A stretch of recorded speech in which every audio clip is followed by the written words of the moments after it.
कक्षा 9th विषय हिंदी क्षितिज भाग 1 गद्य खंड पाठ 6 प्रेमचंद के फटे जूते लेखक हरिशंकर परसाई विधा आदर्श व्यंग निबंध। प्रश्नोत्तर कुछ अतिरिक्त प्रश्नोत्तर करेंगे हम।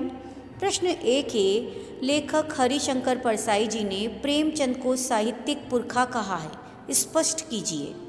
उत्तर, लेखक ने प्रेमचंद को साहित्यिक पुरखा इसलिए कहा है क्योंकि प्रेमचंद अपने समय के लेखकों में ही नहीं बल्कि संपूर्ण हिंदी साहित्य में सर्वोच्च स्थान रखते थे। वह यथार्थवादी लेखक थे। उन्होंने अपने आसपास देश, काल तथा समाज की स्थिति का सच्चा तथा वास्तविक चित्रण अपने लेखन में किया है। उनका लेखन इतनी उच्च कोटि का होता था कि बहुत अच्छा लिखने वाले की तुलना उनसे की जाती थी।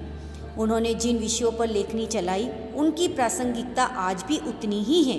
वे दूरदृष्टा भी थे जिन्हें तत्कालीन राजनीतिक, सामाजिक तथा आर्थिक परिस्थितियों का अच्छा ज्ञान था।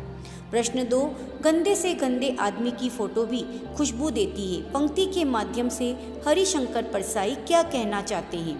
उत्तर, प्रस्तुत वाक्य के माध्यम से लेखक हरिशंकर परसाई ने समाज में व्याप्त दिखावे की प्रवृत्ति पर व्यंग किया है। लोग दिखावे के लिए फोटो खिंचवाते समय दूसरों से कई वस्तुएं उधार लेते हैं, यहाँ तक कि बीवी भी। परसाई जी इस पंक्ति के माध्यम से कहना चाहते हैं कि दिखावा बेकार है। वास्तविकता को स्वीकार कर गंभीरता से विश्वास से सही मार्ग पर चले, सफलता अवश्य मिलेगी। प्रश्न 3, तुम भी जूते और टोपी के आनुपातिक मूल्य के मारे हुए थे के माध्यम से लेखक हरिशंकर परसाई क्या कहना चाहते हैं? उत्तर, इस पंक्ति के माध्यम से लेखक ने साहित्यकार प्रेमचंद की गरीबी एवं खराब स्थिति पर व्यंग किया है।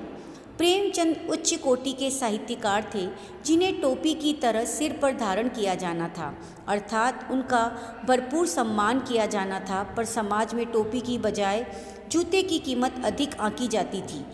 जो सम्मान के पात्र नहीं है उन्हें मान सम्मान दिया जाता है। यहाँ तो स्थिति यह है कि टोपी को जूते के सामने झुकना पड़ता है। प्रेमचंद उच्च कोटि के साहित्यकार होने के बाद भी अपनी मूलभूत आवश्यकताएं पूरी करने में विवश थे।